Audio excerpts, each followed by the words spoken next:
Welcome to another episode of The Brand Called You, a podcast and podcast show that brings you leadership lessons, knowledge, experience, and wisdom from thousands of successful individuals from around the world. I'm your host, Ashutosh Garg, and today I'm privileged to welcome a very tall corporate leader, a globally recognized and respected hotelier and leader, a fellow member of the YPO, a very, very dear friend for the past 5 decades from New Delhi, India, Mr. Nakul Anand. Nakul, welcome to the show. Thank you, Ashutosh, and thank you for those kind words. Pleasure to be with you. Thank you. Nakul is one of the longest serving board members of ITC Limited. He's an author, and all of you know I'm very partial to authors. He's an author of a book titled Hors d'oeuvres, Small Bites, Big Flavors. And I'm going to ask all our viewers and listeners to go and check out Mr. Anand's book. The book is a compilation of management quips. Nakul has also been recognized as the Corporate Hotelier of the World in 2019. He won the prestigious title Living Legend at the NDTV Food Awards in 2024. And as I mentioned, he's a fellow member of the YPO. So Nakul, you and I started life together on the same day in college. And you have scaled some amazing heights since the time we were in college. Tell me a little bit about some of your highlights in your 4-decade-long journey with ITC. Thank you, Ashutosh, and thank you for having me on your podcast. And it's a pleasure to be here. I joined ITC, as you know, in 1978 as a management trainee in the hotels business, continued. Very fortunate that at a young age, I became the CEO of the company. And I think that when I became the CEO of the hotels division, I realized that I had a good 25 years ahead of me, God willing, because I was all but, 30 odd years that time, etc. So I think what really helped me was that it came as a shock to me that I'd become managing director of ITC Hotels and later became the CEO. Came as a shock to me I didn't expect it so soon.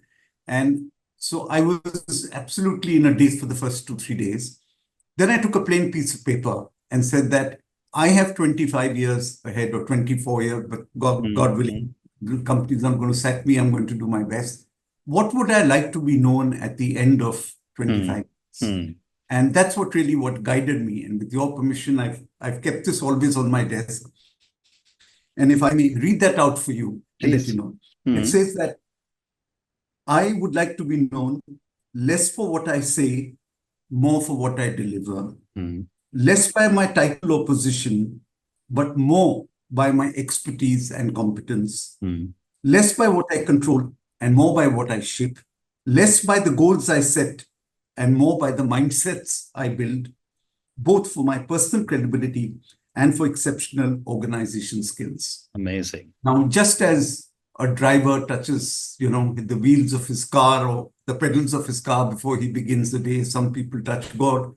Every morning when I begin would read this. There isn't a day that I've come to office and not read through this, just to remind myself that this is my target and ambition and goal. Incredible. This helped me shape, giving me a long-term tenure, helped me plan. No short-term steps were taken. I knew that some of the long-term cultures that I, with my team, will build will last for a long time because I had that time with me, etc. Fortunate enough to join in 2008 the Corporate Management Committee. ITC, as you know, has a 3-tiered structure: the board, the Corporate Management Committee, and the Divisional Management Committee. To a large extent, the company is run by the Corporate Management Committee. So from 2008 till 2024, I served in the Corporate Management Committee. The greatest school of learning. It beats any Harvard, if I may say. My apologies there. But you're sitting across and you're listening to businesses. You're seeing strategic plans. You're part of a task force that decides or works on proposing to the ITC board the diversification plan, the diversification into foods. What are the key things we look at in diversification, etc.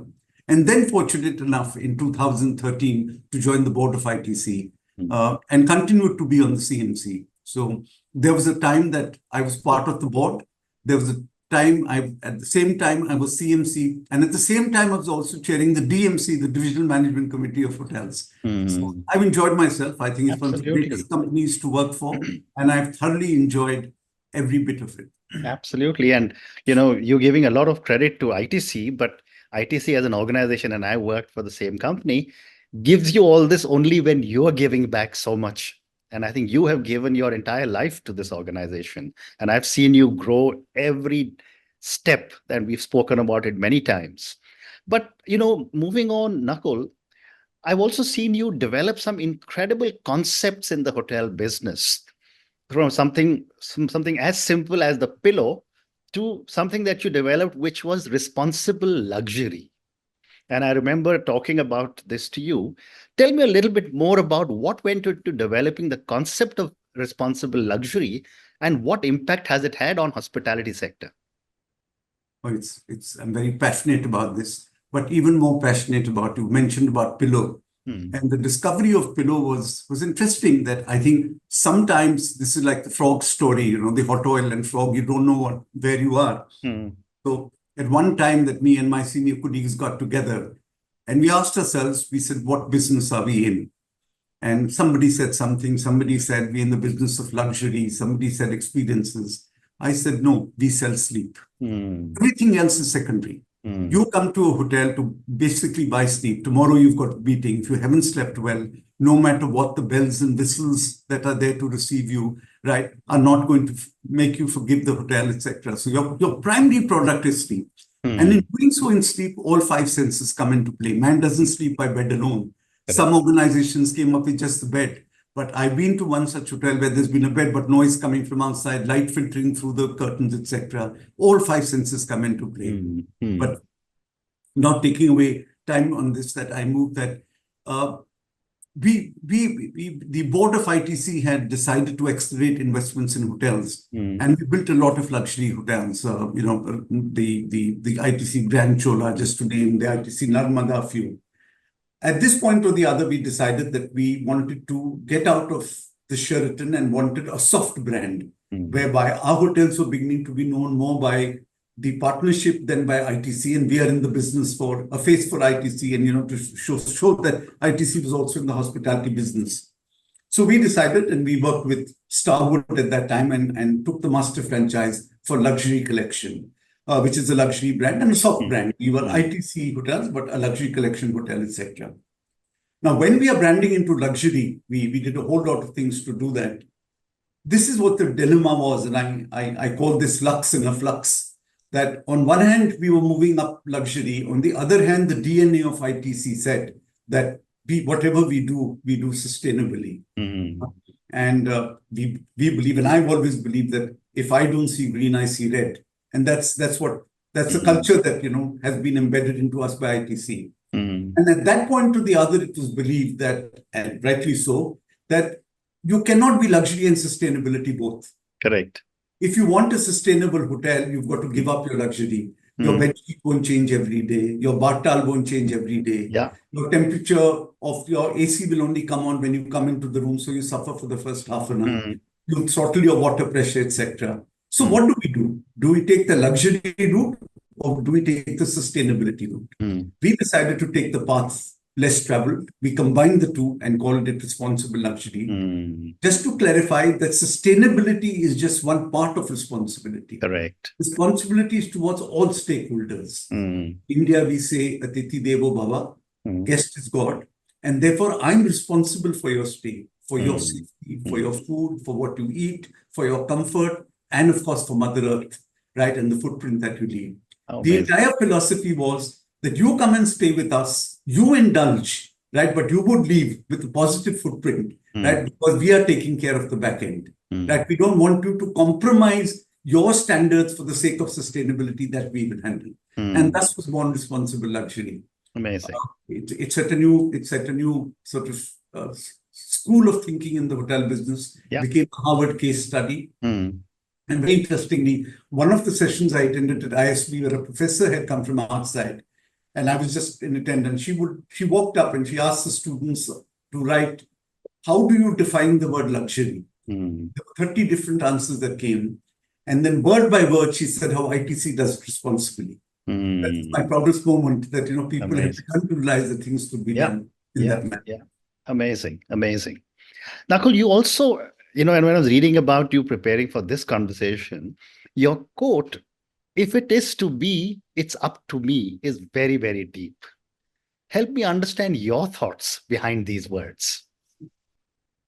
Ashutosh, firstly, this is the greatest 10 two-letter words. If it is to be, it is up to me there. And this is Okay. what drives me every day, that I myself am responsible for everything I do. Mm. Very often in our careers, we've come across people, "Sir, I'm very unhappy. I've been here for 20 years. Look where this one has reached. Why haven't I been there? I joined with him." Or somebody says, "So-and-so has been sent to a course for Cornell. Why wasn't I sent?" etc. Mm. Mm. The best way to explain this is, and I explain this with the example of a mirror and a window. Mm.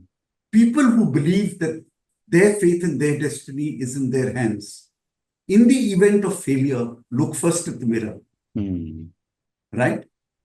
Not outside the window. Mm. People who believe it's not up to me will first look out of the window to say, Mm. who are the people responsible? My boss wasn't okay. He's an idiot, so-and-so person. Mm. And the same person, in the event of success, first looks out of the window. Who are the people, who are my colleagues who helped me did it, then looked at the mirror, whereas the other person will first look at the mirror and say, I'm the greatest person. I think that's what explains everything. If it is to be, it is up to me. Very I well. myself am responsible for where my life takes me. Mm. We are not, our life is not determined by the shoes we wear, but by the steps we take, right? And those steps taken by us. What a great response. Thank you. Nakul, you've been recognized, awarded, felicitated so many times. How did it feel to be recognized as the corporate hotelier of the world in 2019? So, with all modesty, and yes, you always get it thanks to the team. But as I said, that when I held that cup, I knew that there were 10,000 hands holding me. That's how I could do it. And always said that, if I've seen further than others, it's because I've stood on the shoulder of giants and said, I truly believe in that, etc. But interestingly, when I left school in 1973 in Bishop Cotton, my school leaving certificate says I want to be a hotelier. Wow. Right. So it says that the headmaster has written that this young man would like to be a hotelier, and I believe in this he would do very well. So I had made up my mind there. Now take the journey. Now I'm holding the trophy of the corporate hotelier of the world. From a young boy at the age of 16 who decided to be a hotelier, really a dream come true. I couldn't believe my hands were shaking. Right? That, from where I decided what to do and where I am standing today, etc. Right? And that, therefore, was the greatest moment of my joy. And let me tell you, this was recognition from colleagues around the world of the hotel industry. And this was also due to responsible luxury, basically. They believe that set a new standard in the industry. Amazing. Amazing. Congratulations again. So, Nakul, I'm now going to move to another set of points and questions for you. And that's about hotel and tourism and how it has evolved as you have seen it over the last 4 decades. How has the hospitality industry in India evolved over the last 40 years? I think, Ashutosh, for India specifically, the biggest change is that when we started in the hotel business, when I started in 77, 78, there was no business travel. India was a closed economy. Anybody who came to a hotel came on leisure. And that is why we used to see groups everywhere. Hotels were prepared for groups. Beds were twin beds. They were not queen beds. We had 2 or 3 buffet restaurants because groups would eat in buffets. Right? Lobbies were huge because groups of 40, 50, 60 would check in together. The tour operator was the king. And in a group, a group would choose multiple itineraries: Delhi, Agra, Jaipur, the Golden Triangle, and so on and so forth. And therefore, the length of the chain determined the strength of the chain. The more hotels that you had, the better you would be, because the group could come to one place and book the entire travel agent could come and book. As India's economy, Manmohan Singh, began to open up under Prime Minister Narasimha Rao, suddenly there was the advent of the business traveler. And I must say, I really see the man who saw tomorrow in this was Mr. Deveshwar. He called us one day and he said, this is going to be the end. Now tell me, what are the business traveler's needs? What are his social needs? What are his physical needs? What are his psychological needs? We put those all together. We were the first to create business floors, right? Where we had a desk in every room. We had a lounge for him to entertain, etc.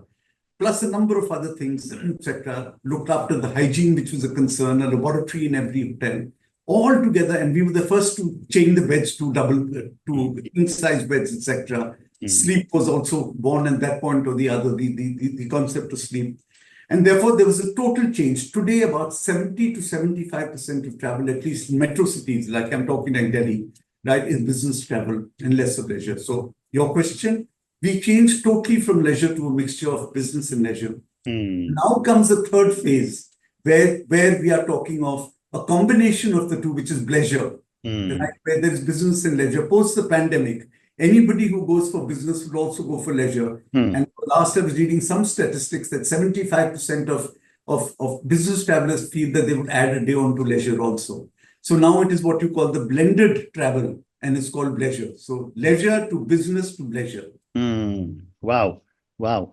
And, while a lot of changes have happened from the hotel industry's perspective, how have customer expectations changed? Because Indians are now traveling much more within India.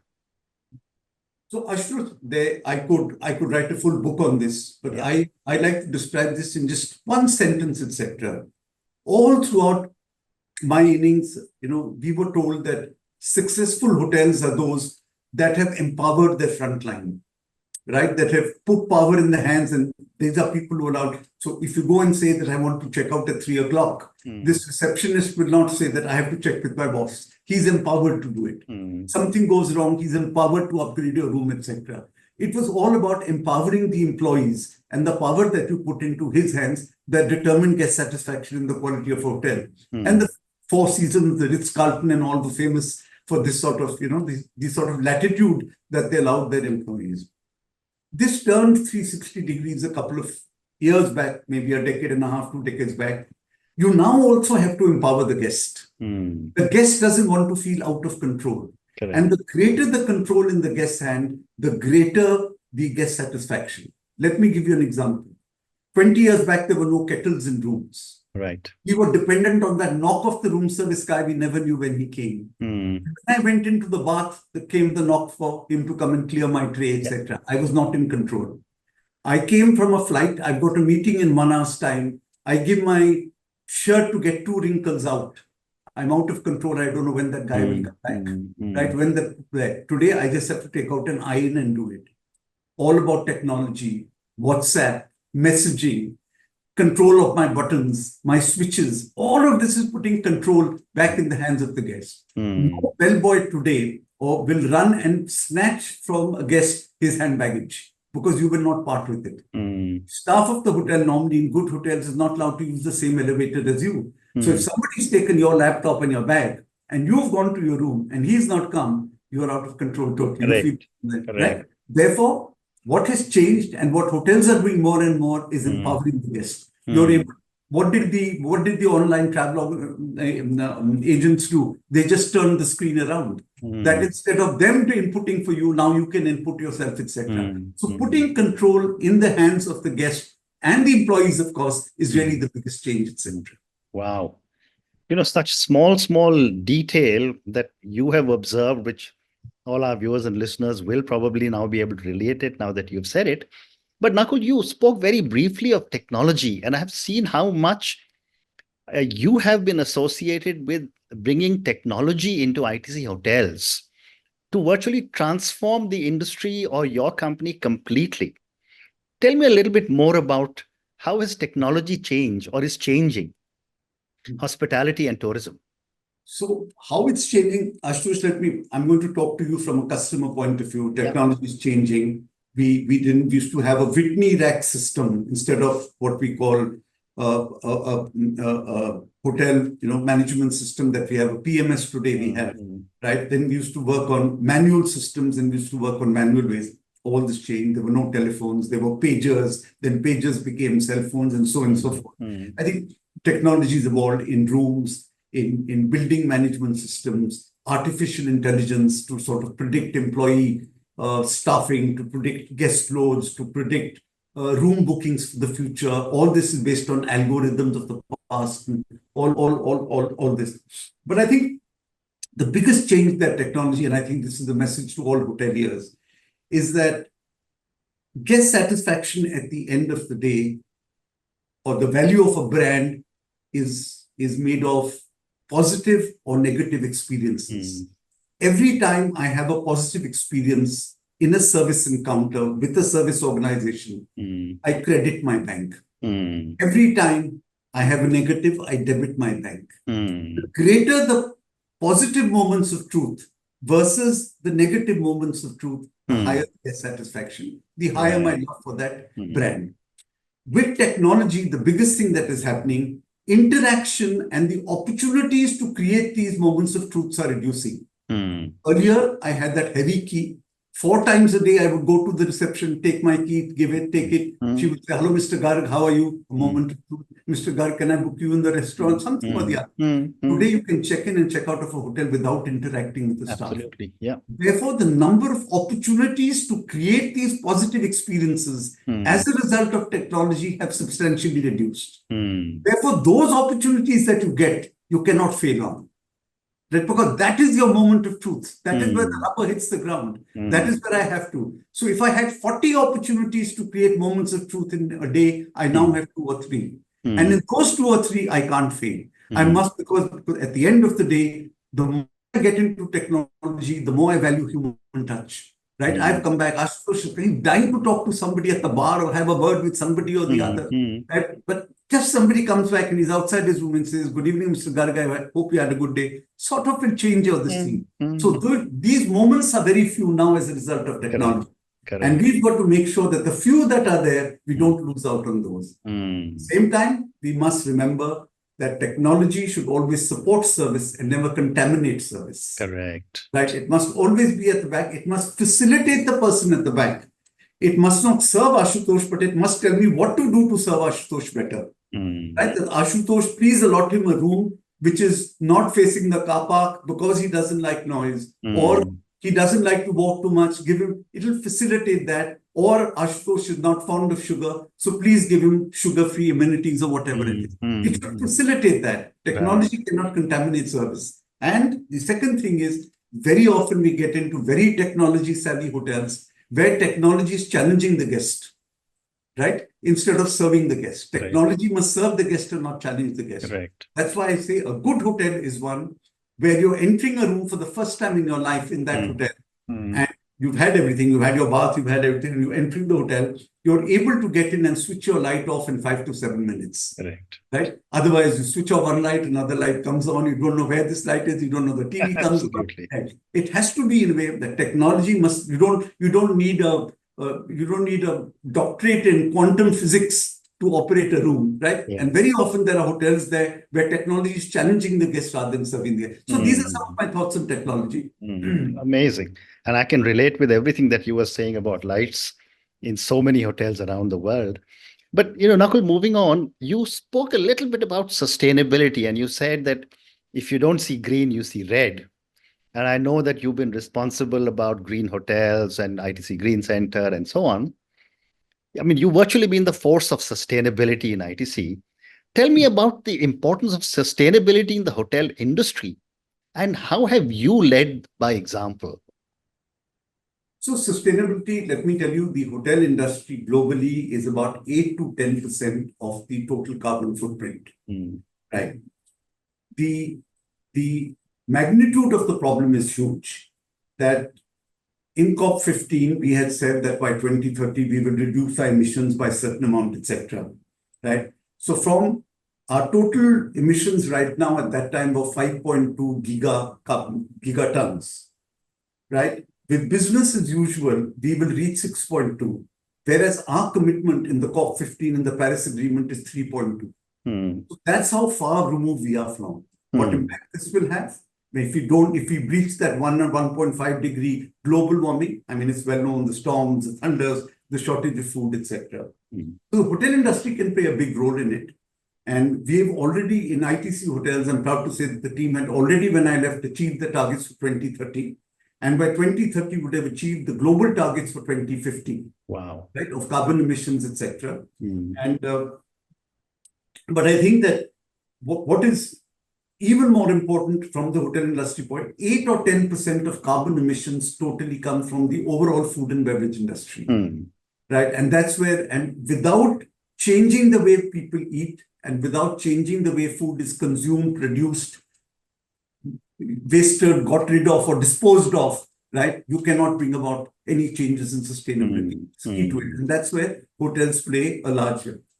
I'm working on something more interesting now, Ashutosh, and I'm taking the next. I believe that we have to leapfrog the sustainable revolution now. The green revolution, we have to leapfrog. We will not get anywhere if we just become green or whatever, say that we are sort of a green hotel. I am now getting into, and I'm creating with another colleague of mine, an organization, not for profit, which is called SOCH. SOCH stands for Save Our Cultural Heritage. Wow. I believe that India has the greatest cultural heritage. Go back 5,000 years in history. A Disneyland of Anaheim can be replicated in Orlando, Paris, Tokyo, Japan, everywhere. Las Vegas can be copied in Macau, but man-made monuments can never. And culture and heritage, be it a cuisine, be it a dance form, be it a monuments, can't. But this is what our future is.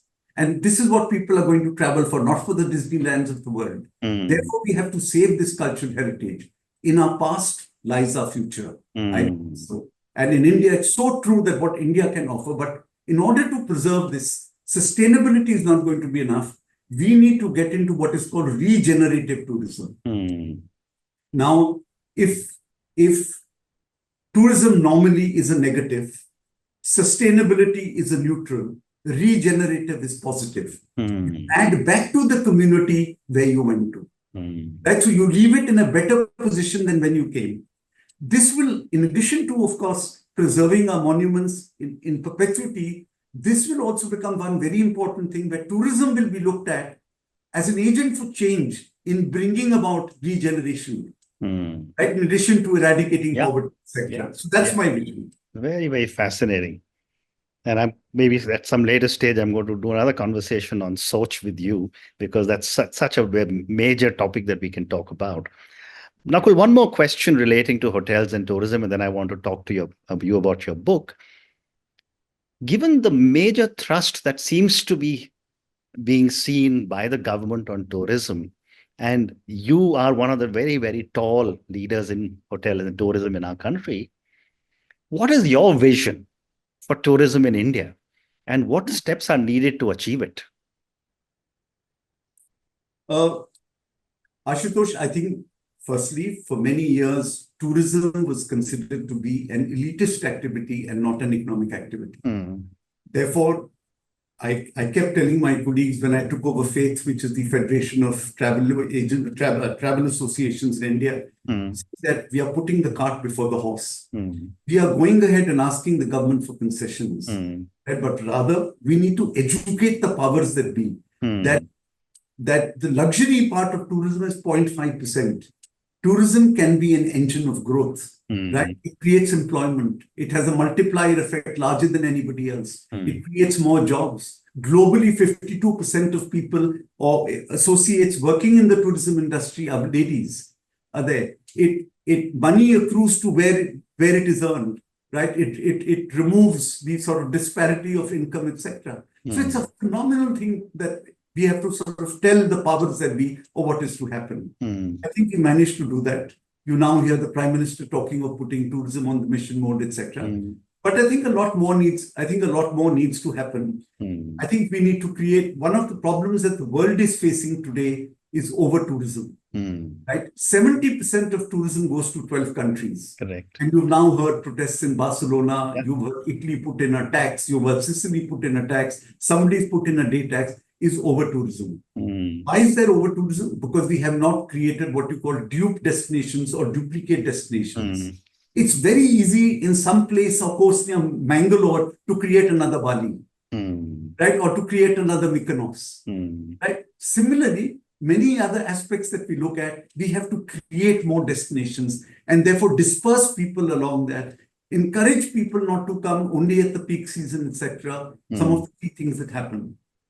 I think one of the problems in India is that tourism was forgotten when the Constitution of India was written. Neither did it come in the state list, nor on the concurrent list, nor on the central list. Therefore, tourism needs to be monitored, and tourism is everybody's business. If I'm the tourism minister and Nakul Anand as head of faith used to come to me and tell me, sir, taxes are too many, I say, okay, I go to the finance ministry. Or, sir, there's this problem with the immigration, I say, okay, I'll go to the external affairs ministry. Tourism itself can do nothing. It's the ministry of religion. So any country that has had great success in tourism has had a very powerful tourism control body or a council for tourism, etc., right? Which is headed by maybe the prime minister or the chief secretary with all other secretaries sitting, where you can cross boundaries immediately and take decisions. Correct. That's the most important part of creating a national tourism board. Need not be the private sector, it could only be the public sector, where one government and where two conflicting goals can be sort of ironed out, etc. But I think tourism is poised for an absolute great run. India is currently at, I think, $1.2 billion. We are aiming $3 billion. We are at 221 million US. We are aiming $3 billion by 2047. For 10 million tourists, we've created a vision document for foreign tourist arrivals to get to 100 million. Wow. That needs a lot of investments, but it will totally change the dynamics of the game, etc. Somebody asked me the other day, and I just pulled this out for you, that looking at what's happening, what would you say that post the pandemic, there have been changes, new habits have come in, there have been some things that we're seeing with global warming, sustainability, etc. What do you think, how would you in 4 or 5 lines pin down the future of tourism? So I wrote down, and if I can, with your permission, please. The future of tourism is traveling slower and more mindfully, embracing regenerative travel, challenging over-tourism, correcting under-tourism, experience-inclusive destinations rooted in meaningful connections with nature, sustainability, community development, and conservation while putting purpose first. Amazing. That's how I would sort of put together what my vision for tourism would be. Amazing. Amazing. And on these words, now I have time to move to the third segment of our conversation, which is your book. Order of small bites, big flavors. If you have your book next to you, please do show it to us.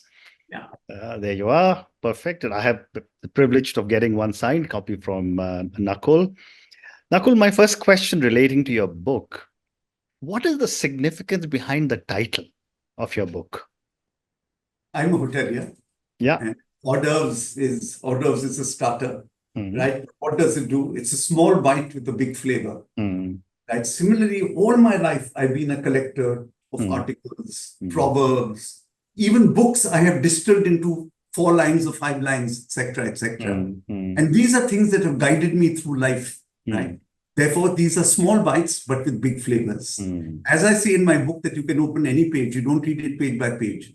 Whatever page you open, right, should become your thought for the day. Let me demonstrate that to you. Right? The one that I've just opened, it says, you never win a silver, you lose a gold. Right? If it is to be, it is up to me. I can be very content. Now, let me reflect on this.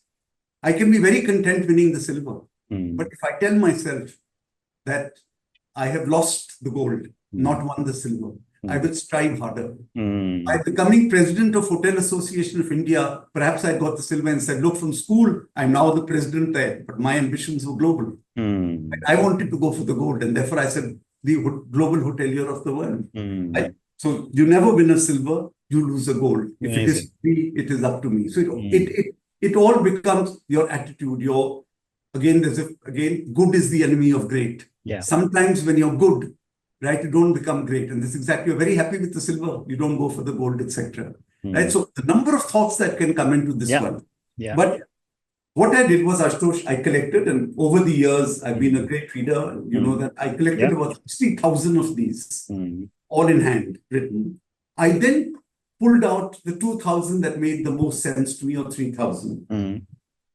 In these 3,000, I gave each one, I began to categorize them under various, that this is attitude, this is discipline, this is creativity. It then gave me 10 algorithms for success. I pulled out the 10 maximum one like an algorithm, and these became my algorithms of success. Interestingly, Ashutosh, the two words that came out the most in all this were attitude and discipline. Okay?